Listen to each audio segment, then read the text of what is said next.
we all have challenges in our daily lives. My past year as chairman of NAD, I'm sure some things I would have wanted to do over. Any do-overs that you would, relative to Secretary of State?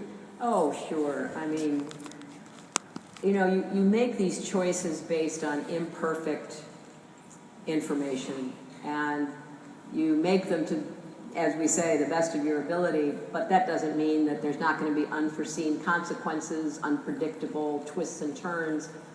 You know, my biggest, regret is what happened in Benghazi. It was a terrible tragedy, losing 4 Americans, 2 diplomats, and now it's public, so I can say 2 CIA operatives, losing an ambassador like Chris Stevens, who was one of our very best and had served in Libya and across the Middle East and spoke Arabic and was really well regarded by the vast majority of Libyans whom he came into contact with. So it was a great loss. It was a great loss to our foreign service, a great loss to our country, and it illustrated one of the biggest problems that I faced as Secretary of State.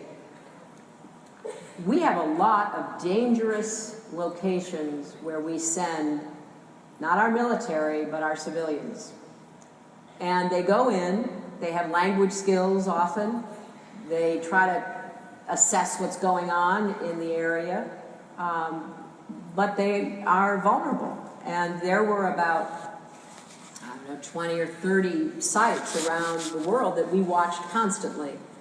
You know, what people don't remember, because there hasn't been a lot of coverage, is that during that week, we had very intense riots and attacks on embassies in many places. In Cairo, it was very serious. They breached the walls.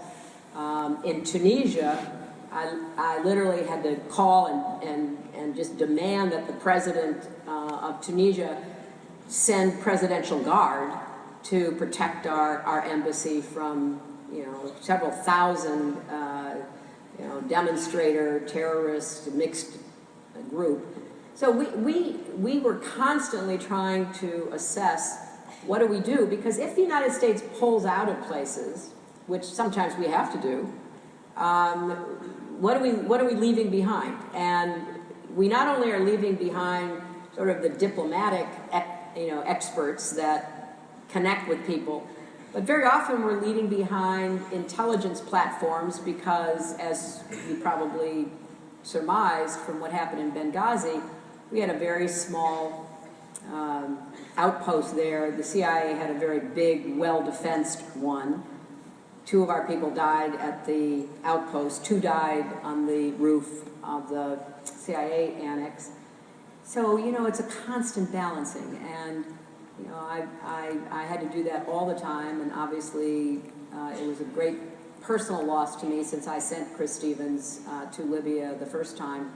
And we're watching what happens when a country is so abused and misused by a dictator for so long, and there's no real infrastructure, there's no government that functions, there's no military with a military tradition that can stand up against terrorists and militias. So it's a dangerous world that we're in, and we have to be constantly asking ourselves, what's the best decision? Thank you. Thank you.